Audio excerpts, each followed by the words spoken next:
এটা যদি হয় তাহলে it will be a direct যাকে বলে ডেরোগেশন অফ আমাদের রাইট টু ফ্রি ট্রায়াল আর রাইট টু ন্যাচারাল জাস্টিস। যে কোনো ক্ষেত্রেই হোক দুপক্ষকে শুনেই বিচার হওয়া উচিত। 3 নম্বর আমার যেটা মনে হয় প্রভিশন কন্ট্রোভার্সিয়াল, সেটা হচ্ছে seizure of electronic and digital evidence. কোনো কোনো ক্ষেত্রে দেখা গেছে এই বিলে বলা হয়েছে যদি মানে পুলিশ দেখে যে একটা কেস এরকম দাঁড়িয়ে রয়েছে যে ঘর থেকে ফোন ল্যাপটপ এই ধরনের জিনিস সেগুলো প্রয়োজন আছে ইনভেস্টিগেশনের প্রয়োজনে, এবং তাদের মনে হচ্ছে এটা কোনোভাবে অপরাধের সাথে যুক্ত, তাহলে সেইগুলোকে তারা সিজ করতে পারে। এটাও একটা জুপারডাইজ টু আমি মনে করি নর্মাল জাস্টিস।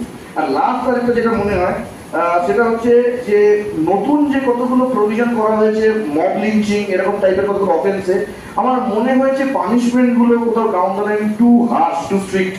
আমি বলবো যেহেতু আমি একাডেমিক্স পড়াবার জন্য কখনো কখনো ক্রিমিনোলজি থিওরি নিয়ে আসি, আমাদের বড় বড় দিকপাল জেরেমি বেনথ্যাম বেসারিয়া এরা নিজেদের বিভিন্ন লেখায় বলেছে সারা পৃথিবীটা দে আর মুভিং টুয়ার্ডস যাকে বলে সার্টেনটি অফ পানিশমেন্ট, অপরাধীর সাজা হোক এটুকু তারা চায়, কিন্তু not towards making punishment more stringent. Punishment যত stringent হবে তত আমরা আবার মধ্যযুগের দিকে এগিয়ে চলেছি।